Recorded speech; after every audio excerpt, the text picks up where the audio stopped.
পশ্চিমবঙ্গের বিধানসভা নির্বাচন পরবর্তী সহিংসতায় এবার যোগ হয়েছে নতুন মাত্রা। গুলি করে হত্যা করা হয়েছে বিজেপি নেতা শুভেন্দু অধিকারীর ব্যক্তিগত সহকারী চন্দ্রনাথ রথকে। ৬ মে রাতে কলকাতার মধ্যম গ্রামের দোহারিয়া এলাকায় দুর্বৃত্তদের অতর্কিত গুলিবর্ষণে নিহত হন তিনি। এই ঘটনায় আহত হয়েছেন তার সঙ্গে গাড়িতে থাকা আরও একজন। এবার এই হত্যাকাণ্ডকে কেন্দ্র করে রাজ্য জুড়ে উত্তেজনা এখন তুঙ্গে। পুলিশ সূত্রে জানা গেছে, কলকাতা থেকে ফেরার পথে কয়েকজন অস্ত্রধারী গাড়ির গতিরোধ করে হামলা চালায়। গুলি চালানোর পরপরই দ্রুত ঘটনাস্থল ত্যাগ করে হামলাকারীরা। খবর পেয়ে ঘটনাস্থলে পৌঁছে নিরাপত্তা বাহিনী এবং পুলিশ।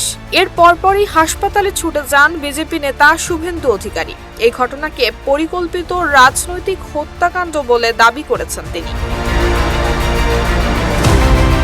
এদিকে এই হত্যাকাণ্ডের ঘটনায় তৃণমূল কংগ্রেসকে দায়ী করেছে বিজেপি।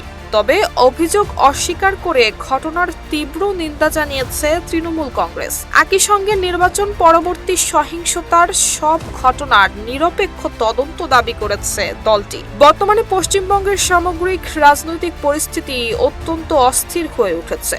বীরভূম, হাওড়া, উদয়নারায়ণপুর, বেলেঘাটা এবং নিউ টাউন সহ রাজ্যের বিভিন্ন প্রান্ত থেকে দলীয় কার্যালয় দখল, ভাঙচুর এবং দফায় দফায় সংঘর্ষের খবর মিলছে। পশ্চিম বর্ধমান সহ একাধিক জেলায় এরই মধ্যে রাজনৈতিক সংঘাতের কারণে ঘটেছে প্রাণহানির মতো ঘটনা। নুসরাত জাহান মেহেক, ঢাকা পোস্ট।